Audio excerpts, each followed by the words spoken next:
tercer día de SICUR y primera ponencia. Ponencia diferente, vamos a hablar de ciberseguridad, estamos en ello, pero de la normativa vinculada a la ciberseguridad. La he querido titular, para no hacerla pesada, del conocimiento al crecimiento. Si yo conozco y no genero crecimiento, no vale de nada ese conocimiento. El conocimiento siempre tiene que ir vinculado a generar crecimiento. Me presento, mi nombre es Pedro Fernández Villamea Alemán, abogado, consultor, dirijo un departamento legal. ¿Qué hago en mi día a día? Generar crecimiento, al menos intentarlo. ¿Cómo? Primero, analizo el proyecto, gestiono el riesgo y a partir de ahí veo qué riesgos hay legales, qué riesgos operativos y qué riesgos financieros. Y a partir de ahí se lanza el proyecto y después se continúa manteniendo el proyecto hasta que termina como tal el proyecto. Por lo tanto, podemos decir que es todo el ciclo de vida de un proyecto, principalmente corporativo, vinculado al área legal, al área operativa y al área financiera. Todo el ciclo de vida, el a priori, el durante y el posteriori. Tenemos 30 minutos, lo he dividido en 3 áreas la ponencia. Primera, ¿de dónde partimos? ¿Cuál es el contexto actual? En segundo lugar, sabemos qué hay. En segundo lugar, qué nos dice la ley. Y en tercer lugar, cómo generamos crecimiento. La idea es 10 minutos por área. Vamos al lío. ¿De dónde partimos? Cuentas. Estos son los números. Los números de los que partimos ahora mismo en España. En España ahora mismo tenemos un 77,6, casi 78% de ataques. Fijémonos, en empresas y particulares un 22%. Este es el contexto ahora mismo real de España. Tipos de ciberataques: malware, phishing, principalmente ataques a la web, y distribuidos, como vemos, por fundamentalmente tipo de empresa y volumen de empresa. Normalmente de cada 3 empresas ciberatacadas, una no termina de arrancar, termina muriendo a los 6 meses. Por lo tanto, ahora mismo la ciberseguridad se ha convertido en directamente cuestión estratégica en una empresa. Si no lo es, tiene que empezar a serlo. Y tenemos esto. Esta es la realidad ahora mismo de España. En España crecen un 32% los delitos en solo un año. Ciberdelitos. En esta progresión llegará un momento que el tipo de delito que más se cometa en España sea el ciberdelito. De hecho, ya está casi. Fundamentalmente, lo que llamamos en penal, penal económico, la estafa principalmente, con todas sus modalidades, y está creciendo un 32% y subiendo. Leía el otro día que ahora mismo los ciberataques manejan más dinero a nivel internacional que el tráfico de droga. Los ciberataques ahora mismo, y todo lo que conlleva de la extorsión vinculada al ciberataque, manejan más que el tráfico de drogas.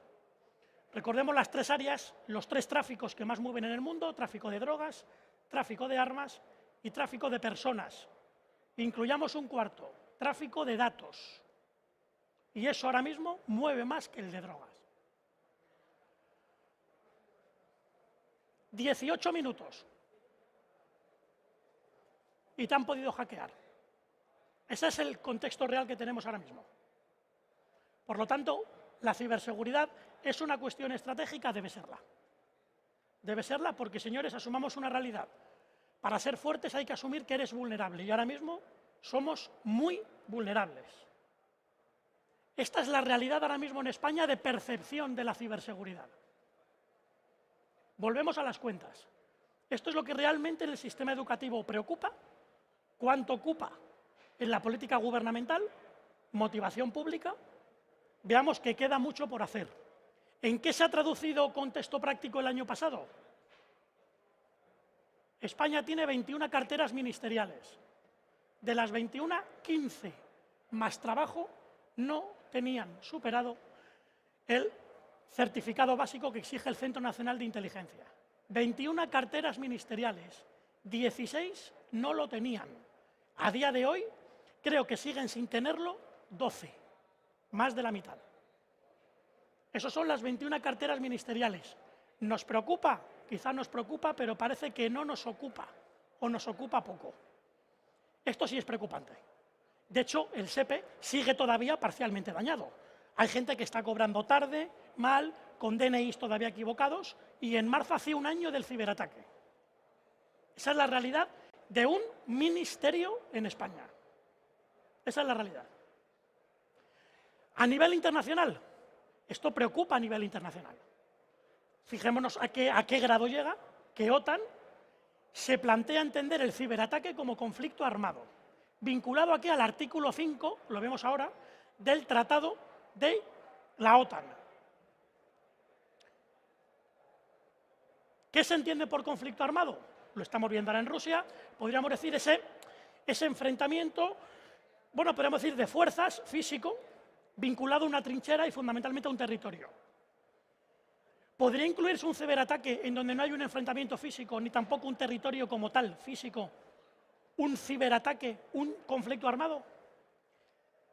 Se empieza a plantear esa realidad y esa realidad viene para quedarse. Quedémonos con esto, ciberataque, conflicto armado, artículo 5 de la OTAN. Una vez que hemos visto el contexto que tenemos en España, hemos visto lo que hay, 66% de ataque a las empresas, de ciberataque. Hemos visto que de 21 carteras ministeriales, 16 no tenían, y de las cuales ahora 12 no tienen el certificado básico. Los que venimos del derecho nos gusta primero analizar el concepto. Si no tenemos dudas en el concepto, luego evitamos malos entendidos. Si no, Houston. Básico. ¿Perdón? Conceptos muy básicos. ¿Qué se entiende por ciberseguridad? ¿Qué se entiende por ciberespacio? Y luego los principales contextos que hay. Redes y sistemas de información. ¿Qué se entiende por seguridad en redes? Operador, servicio y proveedor. He querido aglutinar ahí los términos que en el día a día más se emplean, que pueden generar matices que cada uno interpreta. Esta es principalmente la interpretación que viene realizando el Departamento de Seguridad Nacional con sus matices, pero principalmente este. Hablamos de ciberseguridad. ¿Qué es ciberseguridad? Parte de la seguridad, estamos en SECUR. La seguridad del siglo XXI es la ciberseguridad. Delitos, infracciones, accidentes o incidentes. Eso es ciberseguridad. No hace falta que se tenga que cometer un delito o una acción que pueda ser delito para que se considere que es susceptible de ciberseguridad. La ciberseguridad es el antes, el durante y el después. Por lo tanto, accidente e incidente. A partir de ahí, ¿qué es ciberespacio? Y muy importante que nos quedemos con lo que es seguridad en redes y seguridad de la información. En el fondo, ¿qué buscamos con la ciberseguridad? Proteger lo nuestro y a los nuestros. ¿Quiénes son lo nuestro y los nuestros principalmente? Nuestros datos. ¿Qué son datos? Muy importante, que son secretos, secretos que pueden ser empresariales o industriales, y que es fundamentalmente información. De ahí que sea muy importante entender qué es seguridad en redes. A partir de ahí, ¿qué normativa tenemos? Ya hemos visto de dónde partimos, hemos definido conceptos, ¿qué normativa tenemos? Lo voy a intentar hacer cortito y al pie. Voy a hablar de 4 áreas principales, que son las que, digamos, entiendo que abarca la ciberseguridad en el día a día, que son reconocimiento facial, protección de datos, muy importante, y todo lo vinculado a la protección de datos, seguridad de la información e inteligencia artificial. Lo voy a hacer rápido, cada uno a su vez llevaría un despliegue mayor. Primero, fundamentalmente, con matices, esta es la normativa que en el día a día aplicamos. Por supuesto, Código Penal, lo vinculado a datos, tanto datos personales como Reglamento General de Protección de Datos, Ley General de Telecomunicaciones, muy importante, que muchas veces nos olvidamos de ella. Solemos citar las 2 de datos, el Reglamento General de Protección de Datos de 25 de mayo del 18. Hablamos, por supuesto, de la Ley de Protección de Datos y Garantía de Derechos Digitales, del 3 de diciembre de 2018, pero nos olvidamos de la de telecomunicaciones. Esa es muy importante porque vincula al gobierno, estamento público, con el día a día. Esa no la olvidemos. Y muy importante puesto aquí, que esto creo que es clave y es un gran valor añadido, si ya que algún compañero, la disposición adicional 9ª. Algún compañero se la deja, ese es valor añadido, un gran valor añadido, porque habla de los incidentes de ciberseguridad, incidentes, que no accidentes, ni infracciones, ni delitos, incidentes, pero ese incidente, tirando del hilo, puede haberse cometido o terminar cometiendo o terminando en un delito. Esa disposición adicional 9ª es un grandísimo valor añadido para el día a día. Una vez que hemos visto qué tipo de normativa tenemos, cuáles son los conceptos a los que hacemos referencia, definamos los tipos de acciones ilícitas principales, que son en el día a día, hay muchas más, pero principalmente tenemos, si os fijáis, accesos, ataque, modificaciones y borrado. Todo eso en el fondo es un daño, pero hay que ver qué tipo de daño. Os lo digo porque no todo tipo de incidente luego termina siendo delito. Cuidado, por lo tanto, hay que matizarlo. Como regla general, pueden entrar y extorsionar y pedirme un dinero, si es delito. Pueden entrar, dañar y salir, dependiendo del tipo de daño, puede también ser delito. O simplemente, como vemos, pueden acceder no autorizado al sistema y salir sin dañar. Por eso he dicho ilícitas, no delictivas. Fundamentalmente estas son el día a día. A partir de ahí, las 4 áreas que hemos comentado: seguridad de redes, inteligencia artificial, reconocimiento facial y protección de datos. Vamos al lío. Primero, en seguridad de redes hablamos de la directiva NIS. Este año entrará en vigor la directiva NIS 2. Seguimos tirando de la NIS, que es de 2016. La 2 va a matizar, se va a actualizar, pero fundamentalmente en un 80%, principalmente regirá al menos los mismos principios. Aquí no lo veis, resume de dónde suelen provenir los principales problemas de seguridad de la información. El 60%, errores nuestros, errores humanos. Tocas donde no debes tocar y sigues tocando donde no debes tocar.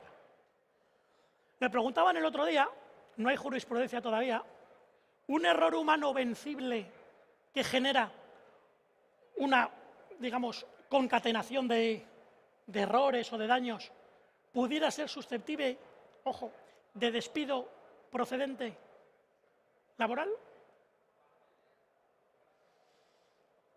Dependiendo que diga el contrato, que diga el convenio, pero a día de hoy se empieza a asumir como viable que una persona que después de haber recibido cursos, que después de haber sido informado y formado, cuidado con recibir correos que no debes y aún así comete la imprudencia, se empieza a asumir como posible, no hay jurisprudencia todavía sentada, que se pueda en ello poder fundamentar el despido objetivo, despido procedente de un trabajador.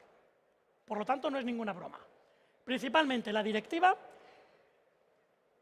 año 2016, para que nos demos cuenta cómo funciona realmente la aprobación legislativa en España. Es una pena, pero esto funciona así. Directiva NIS entra en vigor en 2016. Año 2018 se convierte en Real Decreto. 27 de enero del 21 se empieza a aplicar ese Real Decreto. Es decir, cuando ese Real Decreto se convierte ya en trinchera en el día a día, han pasado casi 5 años desde que se aprobó en Europa. Esa es la realidad de España. Es decir, cuando España ha querido traducir a lo práctico la Directiva 2016, casi ya está entrando en vigor la siguiente. Muy bien no nos va. Entró en vigor justo hace un año, la Real 43-21 del 26 de enero, creo recordar. Os sonará a muchos de ellos, a muchos de vosotros. Rápidamente. Incluye la figura del CISO, el jefe, digamos, a nivel informático, el responsable, podríamos decir, de ciberseguridad. En España no era obligatorio, ya empieza a serlo. Y empieza a serlo desde abril del 21. Esto entró en vigor el 26 de enero del año pasado. Abril del 21. Y en teoría, todo esto se tiene que traducir a los 6 meses desde el 26 de enero del 21, entiendo que ya las empresas deben tenerlo, una declaración de aplicabilidad. Esto ahora mismo es requisito sine qua non. Se está ahora mismo pidiendo, por ejemplo, para licitar, se está pidiendo en due diligence, si no hay una declaración de aplicabilidad y tu empresa está obligada a ello, ahora mismo posiblemente en una licitación no llegues a la final casi seguro. ¿En qué consiste la declaración de aplicabilidad? Ahí lo tenemos. Esto ahora mismo es no cumplir por cumplir. Esto ahora mismo es estratégico. Si no lo tienes, no licitas. Si no licitas, no ganas la licitación, luego te sobra gente, luego despidos. Chimpún. Ahora mismo es requisito sine qua non, estratégico. Si nos fijamos, habla de análisis y, muy importante, no es solo hacerlo, es mantenerlo. ¿Qué me estoy encontrando yo en el día a día? Gente que lo hizo en su momento y 7 meses después sigue igual que estaba en mayo o junio. No se ha actualizado. Importante al final, registro de la actividad de los usuarios. No se está haciendo, no se está actualizando. Es que hemos cambiado el CISO. Es que el CISO no sabía lo que realmente... Preguntemos. Esto ahora mismo es requisito sine qua non. Es más importante casi tenerlo actualizado que tenerlo en sí. Si yo no lo tengo ahora y lo voy actualizando, he llegado tarde, pero llego bien. Si lo tengo y después de 7 meses no lo he actualizado, vender una cultura de cumplimiento detrás de eso es complicado. Es complicado. Importante, será revisable cada 3 años esta declaración de aplicabilidad. Y como vemos, el plazo era 6 meses en julio del 21. Han pasado ya 10 meses. Y me consta que hay empresas que no lo tienen aún. Esto, insisto, ahora mismo es estratégico. ¿Qué empresas están obligadas? Aquí lo tenemos. Estas empresas que están aquí tienen que tenerlo, se pongan como se pongan. Os he puesto en rojo, importante. No es fácil interpretar luego cuál sí, cuál no. Esto vale un dinero, luego hay que mantenerlo, va asociado también, ¿por qué no?, también a un equipo. Muchas empresas prefieren invertirlo en cuñas de radio, en otro tipo de marketing. Servicios necesarios para funciones sociales básicas. ¿Qué es social básico? Salud, seguridad, bienestar social y económico y vinculado a la eficaz funcionamiento de instituciones del Estado y administraciones públicas. Fijaros que pone O, no I. Por lo tanto, con que entre en la primera línea hasta la O es una conjunción disyuntiva, que es muy importante. Por lo tanto, ya en la primera estarías obligado. Y la segunda, eficaz funcionamiento de instituciones del Estado. Por lo tanto, no es una que conlleve la otra. Ojo a la conjunción, esto es muy importante, es un O, no es un I. Por lo tanto, si mi empresa, pongo un ejemplo, fabrica mascarillas, tienes que tenerlo. Es salud, es bienestar, debes tenerlo. En el fondo, en el día a día, raro es la empresa que de una u otra manera no tiene una función social básica. Pedro, yo tengo una empresa que trabajo para clubes de fútbol. ¿Es una función social básica? El fútbol quizá no, pero la seguridad en el fútbol sí. Por lo tanto, no es tanto el para qué, sino el qué. Importante. En la práctica, de cada 10 empresas, por lo que es el tejido empresarial español, principalmente pymes, están obligadas de cada 10, 7 seguro, y posiblemente 8, pero 7 fijo. Y me consta que de esas 7, 4 no lo tienen. Es más, ni saben que hay que tenerlo. Y esto lleva operativo 10 meses. Houston. Consecuencias prácticas de este Real Decreto importante 47 de 26 de mayo del 21. Sabemos ya quién manda en una empresa a nivel ciberseguridad, importante, ya le ponemos cara. Ya sabemos cuáles son sus obligaciones. Antes se tiraba de más o menos, tú haces esto, tú que sabes del... Ya sabemos qué tiene que hacer. Importante. Me han ciberatacado, del formato que sea. Comunicación, un formato que se llama Instrucción Nacional de Notificación y Gestión de Ciberincidentes. Y eso luego va a su vez asociado a la declaración de aplicabilidad al final, cuando hace referencia a contextos sucedidos. Ahora mismo es muy raro que de una u otra manera no tengas algún tipo de incidente. Incidente es: se me ha ido la luz, hazlo poner. He perdido la conexión durante 6 meses, no es un ciberataque, es un incidente, hazlo, comunícalo. Comunicar siempre es gran valor añadido y luego siempre se va a poder hacer ver que tengo una cultura de cumplimiento diaria y real. Si no, luego venderlo, si vienen mal dadas de cara a un posible, que puede ser asunto penal vía 31 bis, el famoso compliance, responsabilidad penal de la persona jurídica, poder vender que yo sabía pero no hice, no es fácil. Segunda área, hemos dejado la parte de vinculada a la directiva NIS, inteligencia artificial. Hoy nos acompaña una CEO y de esto Cristina sabe mucho. ¿Este es el futuro? Ya podríamos decir, Cristina, es el presente. Para mucho. Ayer hablaba con un compañero que ya se están empezando a implementar en despachos a través del Machine Learning, inteligencia artificial para la gestión de asuntos dentro del despacho que de una u otra manera el 80% es casi mecanizado. Esto no es un mundo Orwell, esto viene, se queda y va a llegar, pongamos como nos pongamos. ¿No lo veis desde aquí? Rápidamente, esto es un artículo vinculado al Parlamento Europeo que hacía referencia a lo que entiende que va a ser el día a día de la inteligencia artificial. 3 áreas: identidad digital, machine learning y criptografía avanzada. Todo eso unido al mundo drones. La última parte hablaremos de crecimiento, de desarrollo de negocio. Estas 4 áreas importantes: drones, RPAs y UAVs, identidad digital, machine learning y criptografía avanzada. Este es el futuro. Y ahí tiene que haber siempre seguridad. Seguridad de información, de datos, de secretos empresariales e industriales.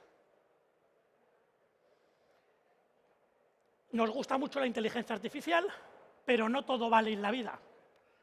Rápidamente, para hacer pensar un poco, son las 11 de la mañana, viene bien, ¿no? De vez en cuando ver que en la vida no todo vale. 3 contextos, 3 situaciones complicadas que dieron pie a la inteligencia artificial. Pregunto, ¿inteligencia artificial versus inteligencia humana? Bueno, 3 situaciones que se dieron. 2019, 2018 y 2009. 2019, magnate de Hong Kong pierde 20 millones de euros por un problema de la plataforma. ¿A quién reclamo? ¿Por qué reclamo? ¿Quién es el malo? ¿Quién es el bueno? Marzo del 18, esto sonará, un vehículo autónomo atropella a un peatón en Arizona. Esto es inteligencia artificial, esto pasa. Junio del 9, yo estoy muy vinculado al sector aeronáutico y esto dio mucha guerra. Un avión de Air France cae en medio del Atlántico hacia Brasil-París.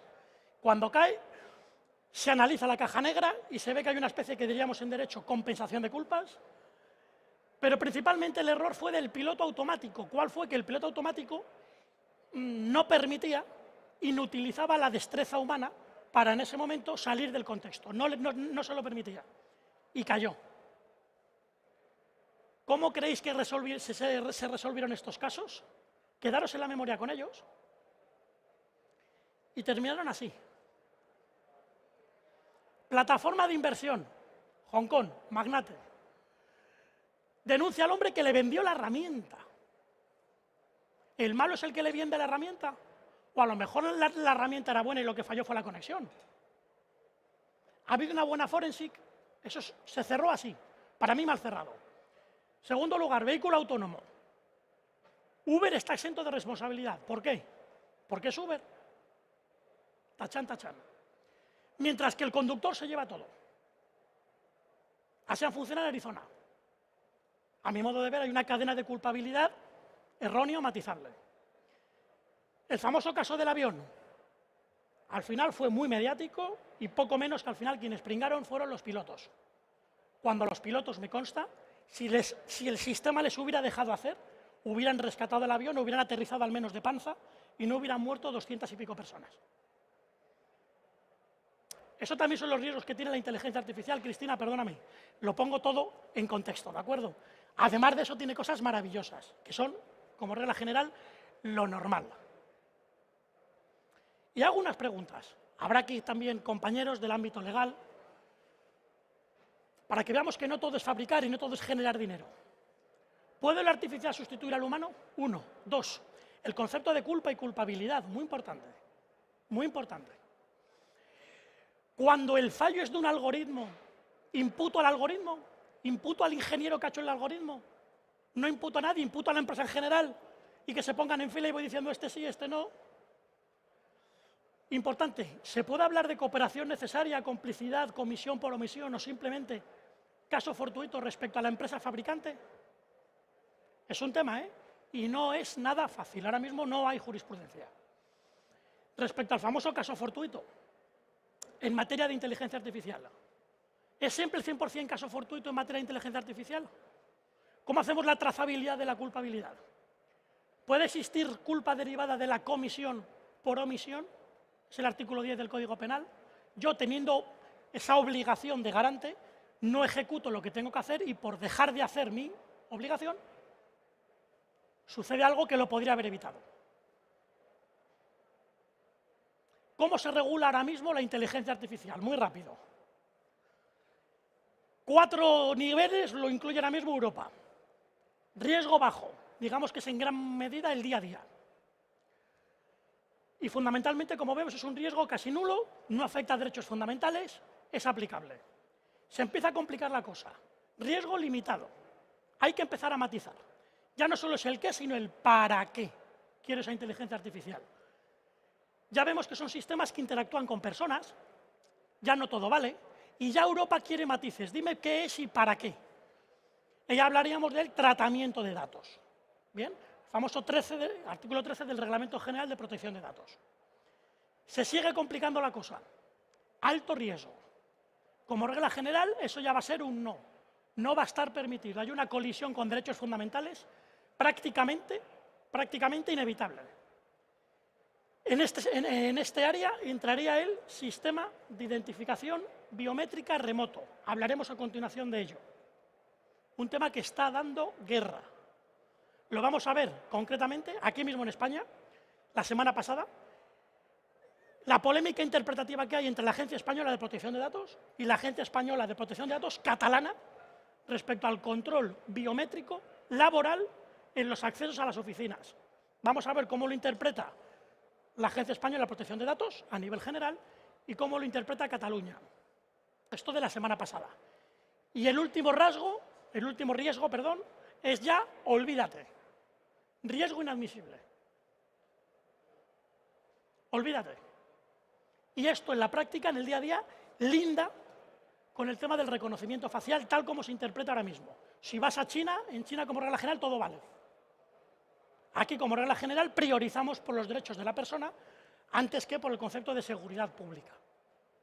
En el fondo luego el criterio fundamentalmente lo va a medir cómo quieras interpretar.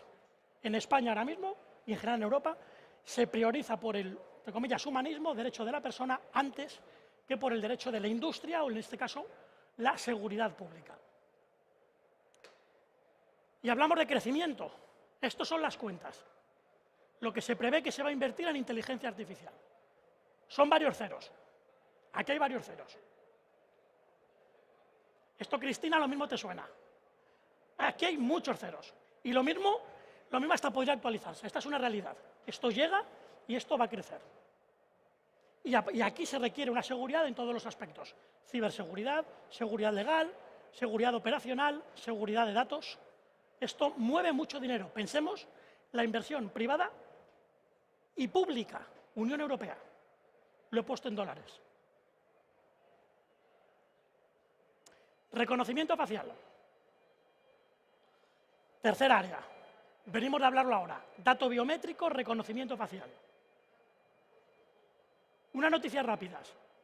Aquí nos dicen de Houston, preocúpate. ¿Nos tiene que preocupar? Yo diría más ocupar. Yo no soy de generar alarma, soy de generar crecimiento y matizar y acotar riesgos. Porque si vivimos con miedo, pues tenemos un problema, ¿no? Os lo decía, reconocimiento facial chino. Esto les da lo mismo. Esto lo meten primero y para adelante. Tienen más cámaras solo en China que todo el resto del mundo sumado. Ellos juegan otra liga. Para ellos, entre comillas, todo vale. Aquí tenemos un criterio, que es en este caso el de China.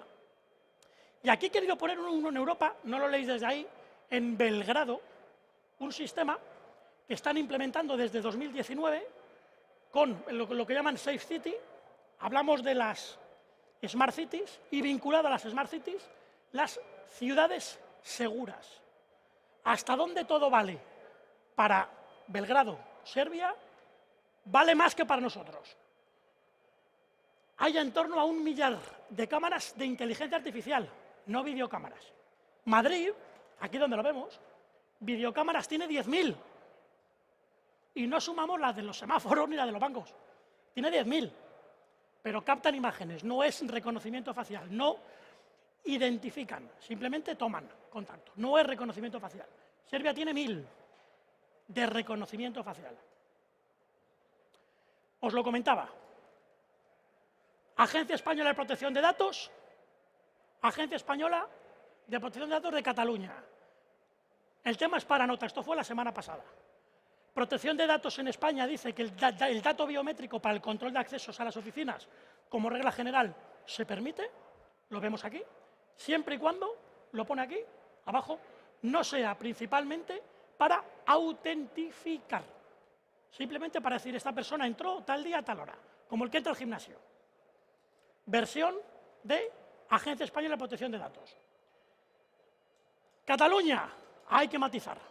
Al revés, como regla general, sí se va a autentificar, por lo tanto, no se permite el uso de los datos siempre y cuando no se pruebe que el sistema no autentifica, sino simplemente registra. Por lo tanto, si no estás en Cataluña, puedes aplicar el reconocimiento facial para el control de accesos, para ver quién entra y a qué hora. Si estás en Cataluña, tienes un problema. Interpretando los mismos artículos, Estatuto de los Trabajadores, 23, y el 34.9 también del Estatuto de los Trabajadores. ¿Quiénes son los indios? ¿Quiénes son los vaqueros? Como regla general, se entiende lógicamente que prioriza Agencia Española de Protección de Datos, pero para que veamos cómo un mismo artículo, un mismo contexto, genera interpretaciones diferentes por las dos máximas autoridades de protección de datos. ¿Qué es el reconocimiento facial? Rápidamente. Concepto es muy importante en derecho. Si no sabemos el concepto, luego empezamos a hablar primero, segundo y postre. Artículo 9 del Reglamento General de Protección de Datos. Es muy importante tenerlo en la cabeza, fundamental. Datos personales, personales. Personales también pueden ser empresariales. Si yo en una empresa cojo algo de una persona que trabaja en una empresa, también es personal. Obtenidos a partir de un tratamiento técnico específico, relativos a características físicas, fisiológicas o conductuales, como respira, como habla, de una persona física que permitan o confirmen, o confirmen la identificación única, no dice unívoca, única, de dicha persona como imágenes faciales o datos dactiloscópicos. Se refiere a la huella del dedo. En cristiano, identificar de manera unívoca a una persona física. Tú quién eres, cómo te llamas, dónde vives, eso es reconocimiento facial. Estamos en SICUR, seguridad, videovigilancia. ¿Eso cómo se vincula a la videovigilancia? ¿Se puede, no se puede y hasta dónde se puede? Yo ya tengo el sistema hecho de videovigilancia. ¿Sobre ese sistema puedo implementar reconocimiento facial? Como regla general, no. Pero ahora vienen muchos matices, que casi es que sí. Vamos a ver. Considerando 51. Nos dice, 1, tratamiento de fotografías, no dice imágenes, fotografías. Categorías especiales de datos personales, iría vinculado al artículo 9 del Reglamento General de Protección de Datos. Datos biométricos, importante, cuando permita la identificación o autentificación unívocas. En la práctica, lo que busca el legislador aquí no es tanto el qué, sino el para qué. Tú captas una imagen, bien. Una vez que la has captado, ¿para qué la quieres?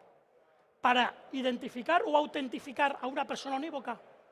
Este es Pedro Fernández Villamé, alemán, con DNI tal, nacido en Madrid.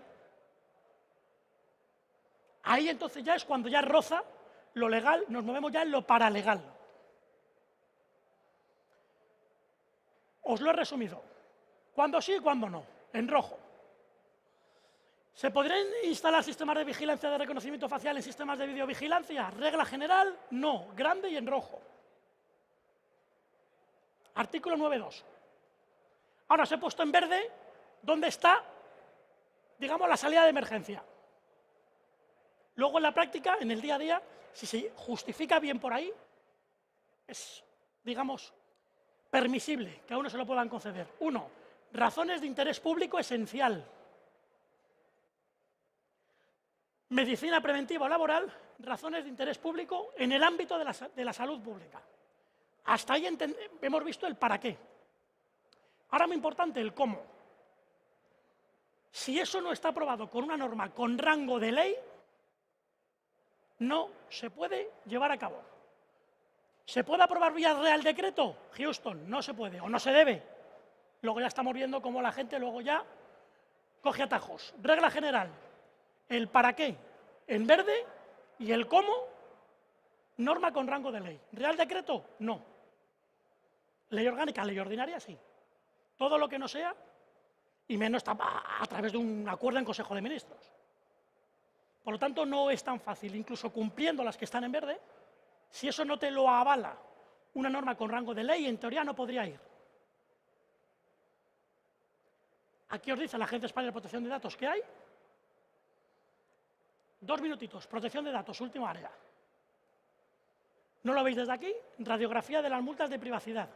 La Agencia Española de Protección de Datos ahora mismo es la tercera de Europa que más sanciona. Os cuento ayer, no me ha dado tiempo a ponerlo, ayer, antes de ayer, es curioso, pero llama la atención. La Agencia Española de Protección de Datos sanciona a la Real Federación Española de Fútbol con 200.000 euros por grabar una videoconferencia vía Zoom. 100.000 porque no dijo que se estaba grabando, artículo 6, y 100.000, aquí ponemos los ceros, pero esto funciona así, y otros 100.000 por no decir para qué estabas grabando, artículo 13. 200.000 Real Federación Española de Fútbol. Grabar una videoconferencia vía Zoom. No es ninguna broma, ¿eh? No es ninguna broma. Preguntas que yo me haría si soy DPO. Importante. Aquí os he resumido lo que en la práctica es, podríamos decir, el decálogo. Si tienes esto, no vas a tener ningún problema con la Agencia Española de Protección de Datos. Ellos mismos te marcan cuál es su procedimiento a seguir. Si haces esto, eres bueno y temeroso del Señor, no vas a ser multado. Y aún así, diciéndote cómo se hace, muchas empresas, algunas cotizadas, siguen sin hacerlo. ¿Se traduce? Esto luego en el día a día, también Agencia Española de Protección de Datos. Y ahora sabemos cuál es lo que nos dice la ley: conocimiento, crecimiento, desarrollo de negocio. Áreas principales que van a generar crecimiento, lo hemos visto antes. Drones, inteligencia artificial, industria, consumo, medicina. En torno, la que menos un 10, un 15, incluso un 20. Todo esto requiere seguridad de todo tipo. Seguridad, ciberseguridad, todo. Si no hay seguridad, no hay inversión. Famoso DAFO, analizo riesgos, cuáles son mis debilidades, mis amenazas, mis fortalezas, mis oportunidades. Esto hay que saber hacerlo, ¿eh?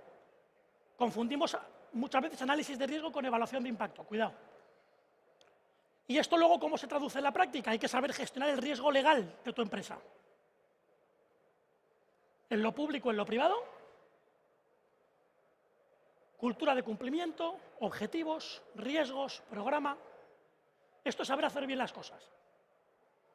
Esto en el ámbito público, fundamental. También la administración tiene que tomar nota, no solo empresas. Y a partir de ahí, esto es fundamental. Las ISOs famosas.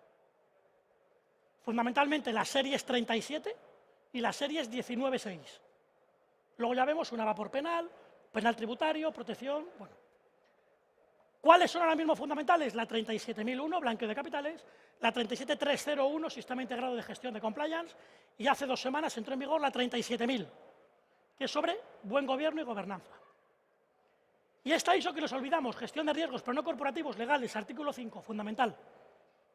Una cosa es analizar riesgo y otra cosa es evaluación de impacto, fundamental. No confundamos táctica con estrategia. Decálogo, que yo, bueno, entiendo que es lo más importante. Personas, saber comunicar. Nos acompaña hoy una CEO de comunicación que sabe mucho de comunicación estratégica. Si no comunicas y comunicas bien, no existes. Comunicar, actualización, personas, talento, actualizar y learnability, fundamental. El learn, aprender, querer aprender.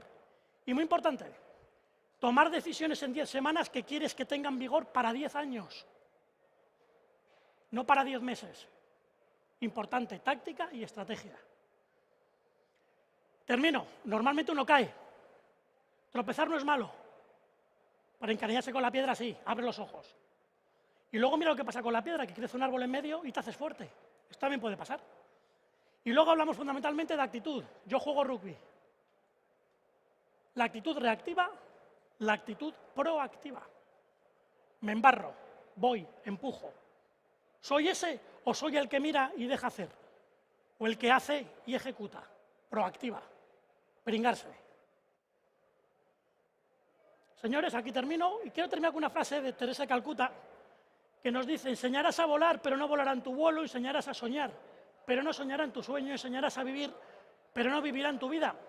Sin embargo, en cada vuelo, en cada sueño, en cada vida, perdurará siempre la huella del camino enseñado. Ojalá que hoy haya dejado algo de huella y ojalá haya generado algo de camino y algo de crecimiento. Seguritecnia, Red de Seguridad, IFEMA, muchas gracias y, ¿por qué no?, muchas veces.